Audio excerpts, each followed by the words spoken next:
Hey everybody! Welcome back to another crafting class with me, Aviva, your art director from the Asner Family Center.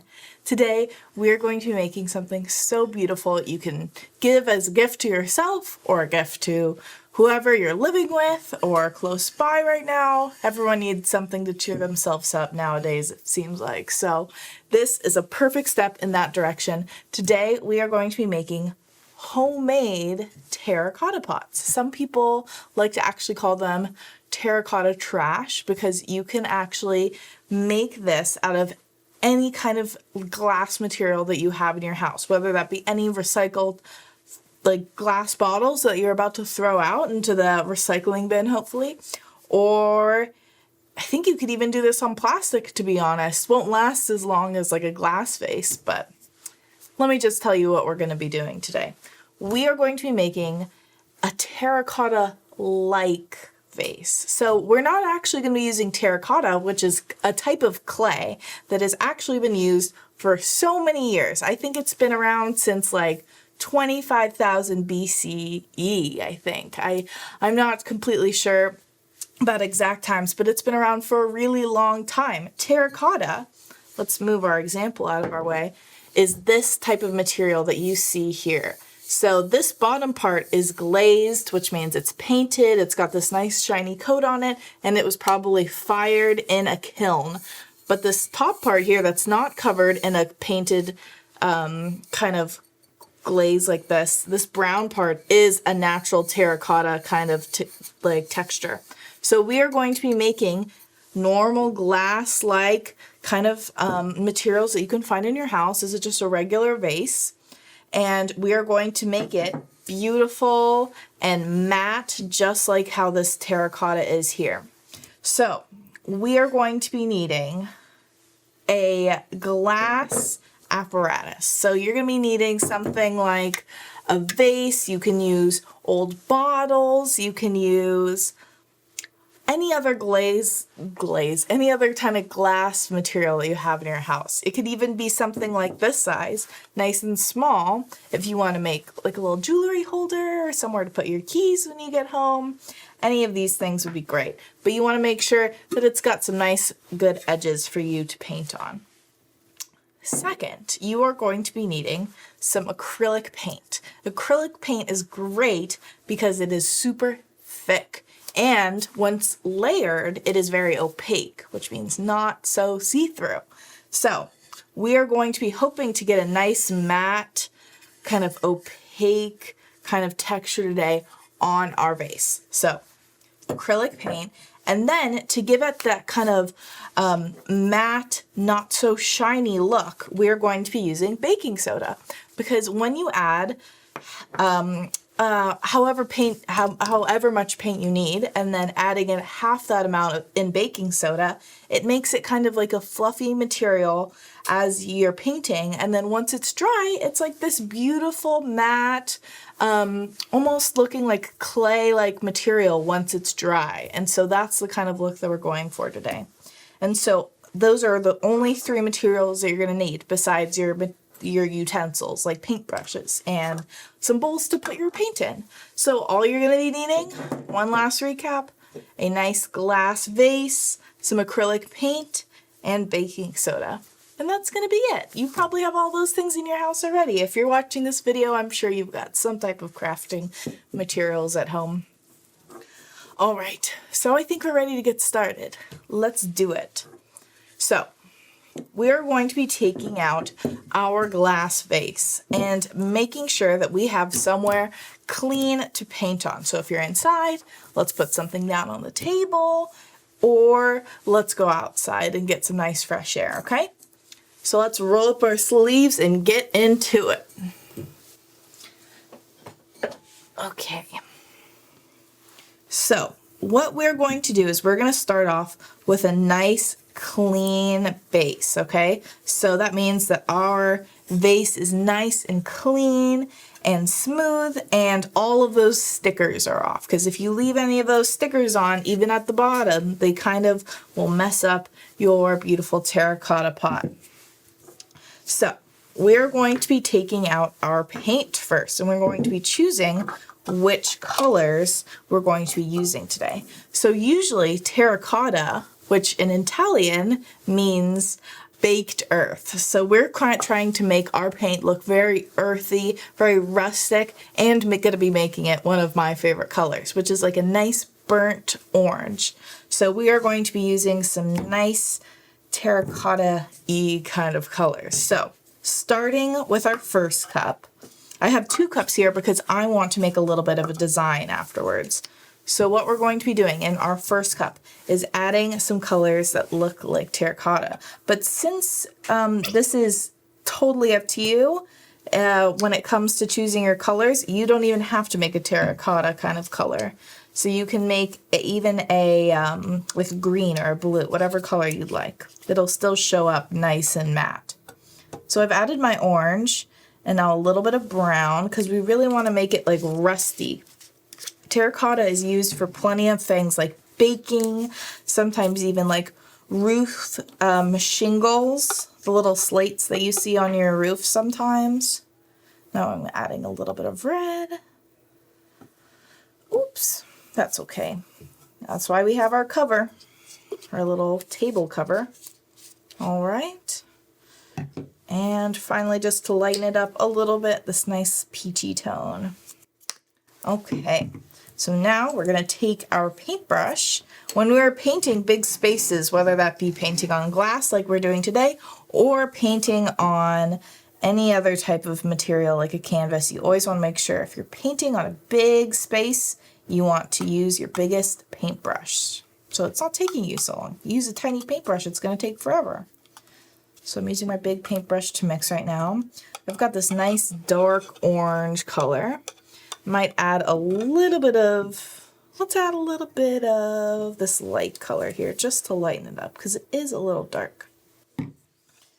All right. So now that we got that nice orangey color there, very beautiful, we can get started on our next color, which I'm gonna go for those white flowers that we saw before. So because we're doing only a design with this color, I'm not gonna put so much paint in there. Okay, that seems like a pretty good amount. Not too much. See, I only filled up just the bottom. Acrylic paint really goes a long way, especially with painting on a canvas. All you'll need is a little bit of water and you'll be a-okay. And it'll help you spread that along. But we're not using water today. No water in terracotta painting. So now with my baking soda, I am going to be adding in my about half of the amount of paint. So you see that we have about this much paint here. We're going to be adding about half that amount. So it doesn't have to be super accurate. You just want to make sure that once you mix it, it's going to be like a nice fluffy consistency. See how it's nice and fluffy? Okay. All right. Add a little bit more just to make sure that it's as fluffy as it can be. You don't add too much or it's like very grainy. You don't want any lumps and bumps in your terracotta. Okay. If you add too much baking soda, that's okay. You can add some more paint. But I think we should be fine today. Okay, so I have both of my colors mixed and ready to go. I definitely suggest mixing all of your colors first before painting. So now that we have our colors, what we're going to be doing is we are going to be painting our pot. So usually when people do this kind of terracotta trash painting method, what you can do is get something from the brand called Folk Art. I know they make it at the brand Folk Art, but I know that I'm not sure about any other brands. I'm sure that they have it, but they have something called glass and tile medium, and it's kind of like a really quick like bottom coat for this that really helps your terracotta stay on. But because now if we don't really use that now, it'll still stay on, but if you ever like bump it or scratch at it a little bit, it could come off. So if you really want your pot to like last forever, I suggest getting that glass and tile medium. That kind of gives you a nice, soft, clear, matte coat for the beginning. But, you know, this is just for an example, so we're not going to be using a coat today because I still feel like it stays on pretty well. So we are going to start off by making some coats of paint. And when you start painting, just keep in mind that you don't have to make it perfect because we want it to look like it was made with clay, you know? You can even add some fingerprints into it to make it look like you kind of pressed the clay together into this shape. But, you know, if you want those nice smooth marks, I suggest going a nice up and down movement. Some people also like to use a sponge. And then to turn, I like to put my hand in, spread my fingers apart, and turn it that way so I don't mess up any of my streaks. All right, so I'm going to cover this whole pot with this beautiful orange, and we'll come back together.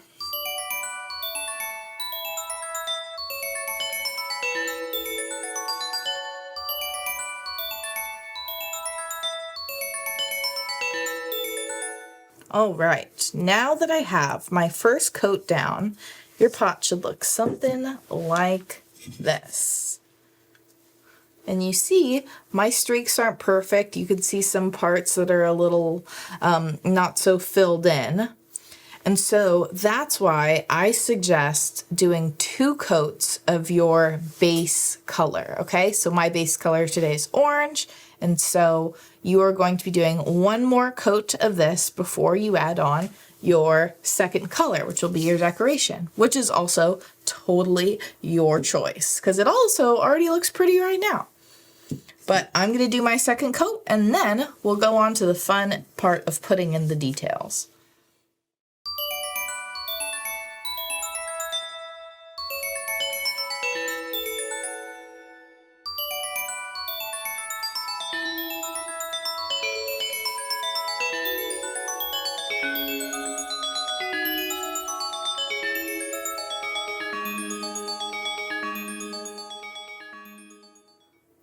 All right, so I'm doing all these finished last little bits here.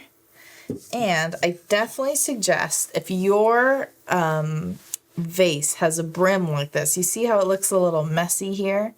I just take my paintbrush and I add a little bit to this ridge here to really give it that finished look. So the whole thing looks like it's made out of clay, not just the sides. Okay, so just doing these edges here. And painting the bottom is totally up to you. Usually people don't see the bottom of the pot, but if you want to do that, that's totally fine. But there we go. We've got most of the sides done. I'm just going to put my hand in here to show you that it's all pretty much one coat now.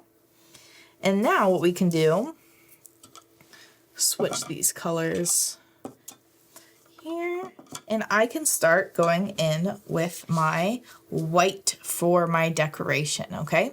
And you can see that it's still shiny, but as it dries, you're gonna see that it gets very matte and really beautiful. I think having a nice matte pot is a great thing to add to your home. It really is a really cute decoration. So let's add these flowers on, and then that's gonna be it.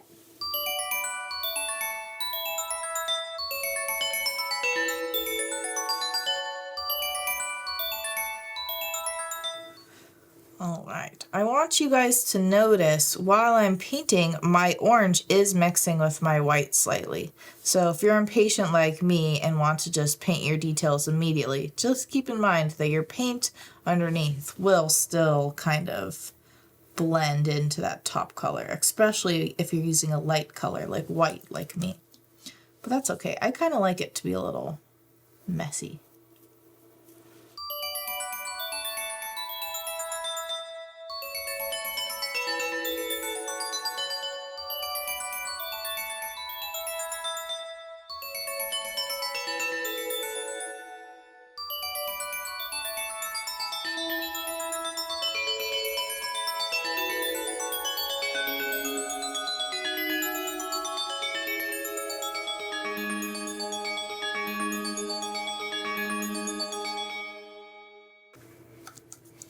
All right, so making my last flower here. This has just been so satisfying. You can really feel the baking soda as you paint. I love how thick of a texture it is painting. It's so different than any other paint that I've painted with. It's so nice. And you can see when you make your designs, if you really add in a lot of paint as you're painting, it gives it a really nice textured kind of detail. All right, so it's not completely dry. I might add some more flowers on later, maybe add some more details to the middle parts of the flowers, but I think it is so cute already. So now we're gonna leave it to dry for a little bit, and then we're gonna come back and see how it looks in the end. Why don't you go wash your hands? I certainly need to. Okay, so now that it is dry, you can really see how nice and matte it is. It is no shine at all. I've added a few more details to the middle of my flowers here, made them a little bit more circular, but I really like the way it turned out. I think it is a really cute way of, you know, recycling, revamping anything that you were about to toss, you know? Now you have a beautiful vase to either put a flower into it, you can put some pencils into it. This flower is a little small for this pot, but you got the idea. I think it is so cute. You can even just put it plain next to your books or something, and it's a great, nice little accessory. But there you have it, your little terracotta pot, homemade from you guys. And I hope you guys enjoyed making your little terracotta pot today. I certainly did. I'm gonna put this right into my windowsill when I get home. Alrighty, so that's going to be it today. If you guys have any ideas for any crafts that you'd like to see me do with you guys, I'd love to hear it. You guys can email me at aviva@asnerfamilycenter.org. And I'd love to hear your ideas. And I'd also love to see any of your other crafts. If you've watched a video and made one of those crafts, send me your pictures. I'd love to see, okay? So this is going to be it today. I will see you on either on Thursday when we do our character drawing class live online on our Facebook and on YouTube. And also, I'll see you next Saturday when we do another crafting class, okay? All right. Bye, guys. See you next time.